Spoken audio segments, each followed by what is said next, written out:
I'm in the textbook on page 77 and we're looking at the skills practice. Number 1. Hannah drew this tree diagram to help her find probabilities of wearing a red or blue shirt over 4 days. She wears a shirt for one day and then chooses from the remaining shirts the next day. Is this probability situation independent or dependent? Well, if we are taking away a shirt, in other words, she wears a shirt one day, she is not going to replace that shirt into her suitcase to wear again. That shirt would be dirty and she would not wear it again. So this is dependent. It depends on the shirt that she wears on the first day. She is not replacing that shirt, so it is dependent. It's not like the problem we just did where you took a marble out and then you replaced it. In this case, she is not replacing the shirt. Okay, it says to complete the tree diagram, extend the branches to show each day Hannah wears the shirts. Well, I need to duplicate the tree diagram. And so we have the word shirt. And then we have 2 branches. We have a branch going to blue. And then a branch going to red. And we have a 2/4 and a 2/4. That is because of the 4 shirts she brings. 4 days. She has 2 blue and 2 red. And then we have another set of branches. So on the next day, and they go ahead and very nicely label the days. There's first day, and here's the second day. So on the second day, she could choose a blue shirt or a red shirt. She could choose a blue shirt or a red shirt. So those are the branches that are coming out for the remaining days. And if you use the counting principle, you could say that on the first day, she has 4 shirts to choose from. Actually, let me not go that route for this one because it's dependent. It depends on what we're taking out on the first day. And they haven't even asked me to do that yet. They have just asked me to extend the branches. So I'm getting ahead of myself. All right, number 3. What shirt does Hannah wear on the first day if the probability of wearing a blue shirt on the second day will be 1 in 3? Okay, I'm glad I didn't go that route. Here's what I want to show you. Let's draw the shirts this way. She has 2 blue and 2 red. On the second day, the probability of wearing a blue shirt will be 1 out of 3. So there's 1 blue shirt out of 3 shirts total. So there's a blue. And then let me highlight red for you. There's red. So the probability on the second day is blue is 1/3. That's 1 out of 3. So that means she must have worn blue on the first day.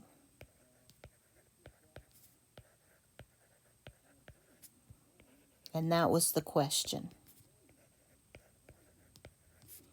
Let me be sure. I think that was the question, but I need to go back and double check. What shirt does Hannah wear on the first day if the probability of wearing a blue shirt on the second day is 1 in 3?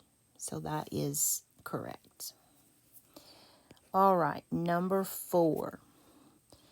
Draw a spinner with 12 sections so that these are the probabilities of spinning each color. Well, we have red, 1/3. We have blue, 1/12. We have green, 1/4. And I can't spell green. We have yellow, 1/6, and purple, 1/6. So I'm going to multiply each of these by 12. That's the total number of sections on the spinner that we're going to draw. And this will help me know how many of each section to draw. So 1/3 times 12 is 4. 1/12 times 12 is 1. 1/4 times 12 is 3. And 1/6 of 12 is 2 and 2. And if you add these up, you will get 8, 9, 10, 11, 12 sections. So then I will draw the spinner. I think I'm going to put it down here. I'm going to start with a circle. And I'm going to cut that circle in half. And then in fourths. Okay. And then I need to make 3 sections in each of those quarters. So I think I'm just going to eyeball it rather than try to measure it. Ideally, the sections need to be the same size. But since I'm drawing, it's not going to happen, guys. Whoa, I can do better than that, though. So you want 6 sections in each side. I could make a little bit better attempt at that. Just get it close. If you were drawing this for a math project, you would want it to be exactly right, but we're just sketching. So something like that. And then we can color our sections. So the red ones, there will be 4 of them. And I'm using highlighter instead of actual color so you can still see the sectors. And if you were doing this for a math project, you would want to spread the colors out probably. In other words, you wouldn't want all the red sections together. All right, so there are my 4 red ones. One of them is supposed to be blue. And remember, we would have an arrow attached to the center that we would spin. 3 of them are to be green. And if your sections are the same size, it would not matter which one you colored blue and so on. They would need to be the same size for probability to work. And then yellow, we have 2.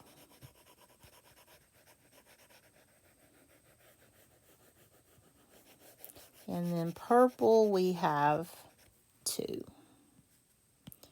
So this is an attempt to make a spinner. At least I know the proportions are right.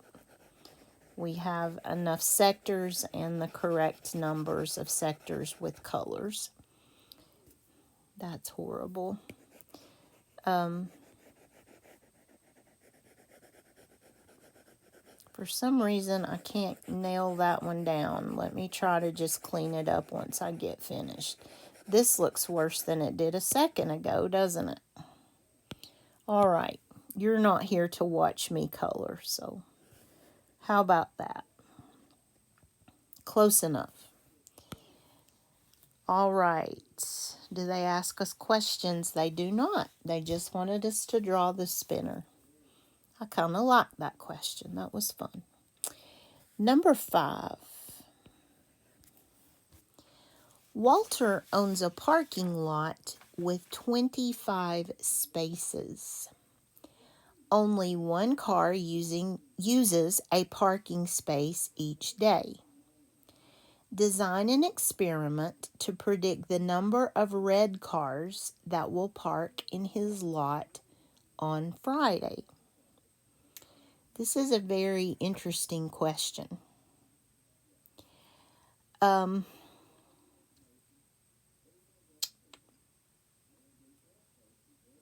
me think. Walter owns a parking lot with 25 spaces. Only one car uses a parking space each day. Design an experiment to predict the number of red cars. All right, so this is going to be based on experimental probability, where you have data that you have collected. So the first step will be to collect data.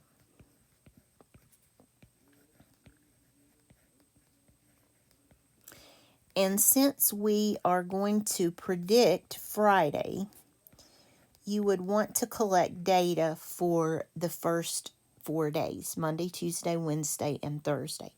So you would need to count cars on these days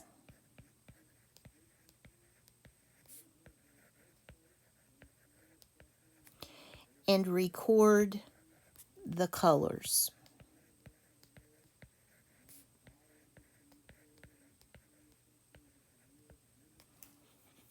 So if parking space A has a red car in it Monday, Tuesday, Wednesday, and Thursday, I could predict that it probably would have a red car on Friday. So you would need to watch each of the parking spaces and count the colors of cars. And then, in order to predict the probability, you would take what you've collected, predict Friday's probabilities,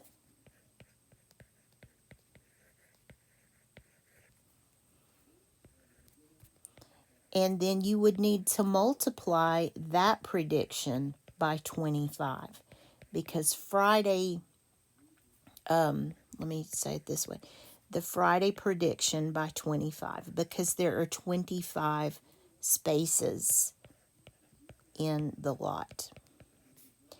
I would not worry about this question, at least not for the purpose of a test. It's interesting to think about, but it's not going to show up on a test, most likely. All right, number 6. A red and blue number cube are used for one turn of a game. If the outcome of rolling the red number cube is 4, you then get to roll the blue number cube. If 24 people are playing the game, how many people are likely to roll an even number on the blue number cube? All right, so let's get a clear mental picture of what we're doing here. And I'm going to try to find my dice. Did I not have a... Here we go.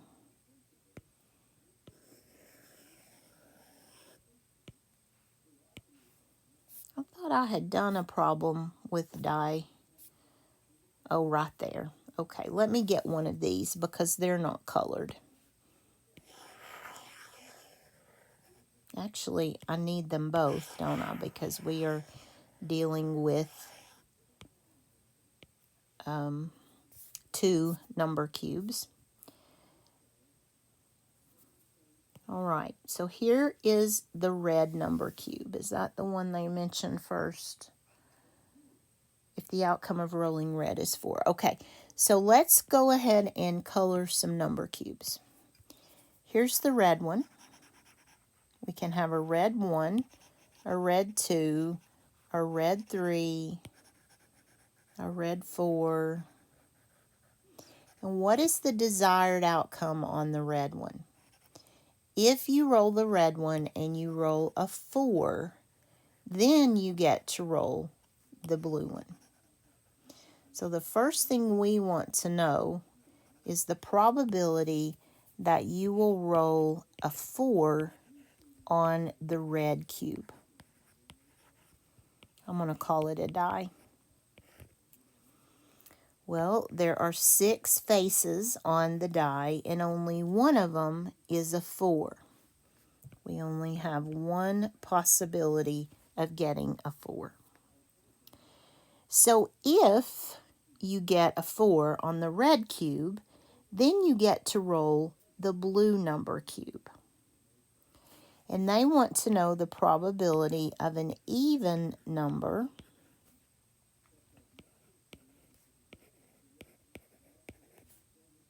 on the blue cube.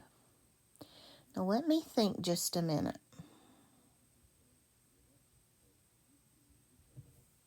Yes, we're good. That question bothers me just a little bit, but I won't go there. Okay, so an even on the blue, here's the blue cube. Or that's more purple, isn't it? But pretend that's blue. And we want an even number on a blue cube. So what does even mean? It means that it's divisible by 2. So 2, 4, and 6 are even numbers. And there are 3 of those on a cube with 6 faces. So that probability is 3 out of 6. So we want both of these events to occur. So we're saying 1/6 and 3/6. And that is going to be 3 over 36 or 1/12.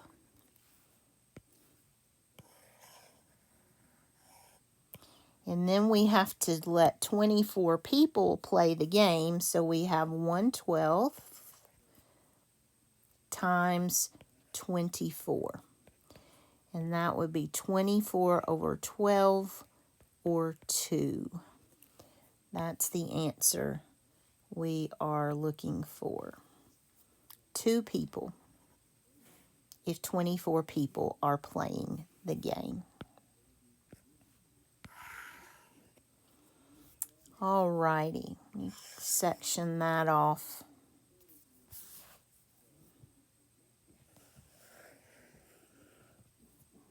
That didn't work, did it?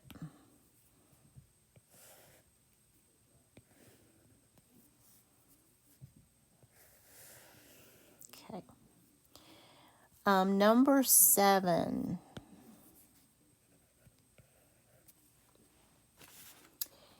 The table shows the transportation method used by the employees in an office. What is the probability that the next 2 employees that join the office staff will take the bus? Well, the first thing I'm going to do is add 18, 6, and 6, because that is the total of number of people represented in the table. So 18 plus 6 is 24, plus 6 more is 30. And of the, let's do it this way, the probability that the next 2 are bus riders. So 30, 6 of those ride the bus, and that would be the same probability for the second rider. So 6 over 30 times 6 over 30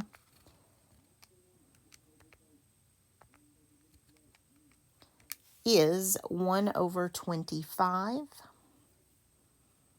And I ran out of room.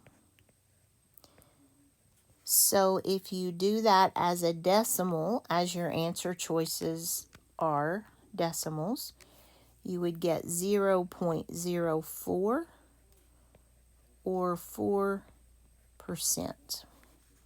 So I like answer A on that one. And we will check these right after this next problem. Number 8. Julian randomly chose a penny from the 3 shown. Then Matt chose one from the 2 that remained. What was the probability that Matt chose tails? Now keep in mind that they did not flip them. Okay, they just chose what was presented to them. So we have 3 pennies lying on the table. The first one has Mr. Lincoln's face, so this is heads. Then we see on the back tails, and then Mr. Lincoln again is heads. So Jason randomly chose a penny from the 3 shown.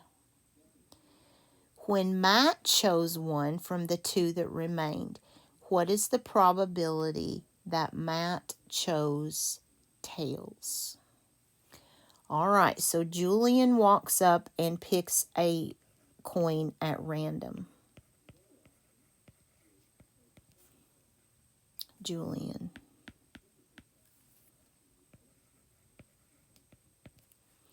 Okay. All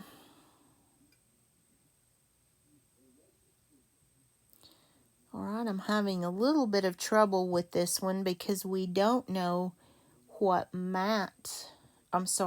Julian chose. Depending on what Julian chose, I guess they just want us to take the overall probability. Since it's random, completely random, I guess we're just looking at an independent probability. Some of their questions are a little bit troublesome to me, but that could just be me. So let's look at it this way. The probability of tails, I'm definitely going to check this one, is there are 3 coins, and of those, only one of them fits the description. So I'm going to go with B as in boy, but I am going to check this right now, because something about that just doesn't sit well with me. Let me move my calculator. And this is page 77. Alrighty.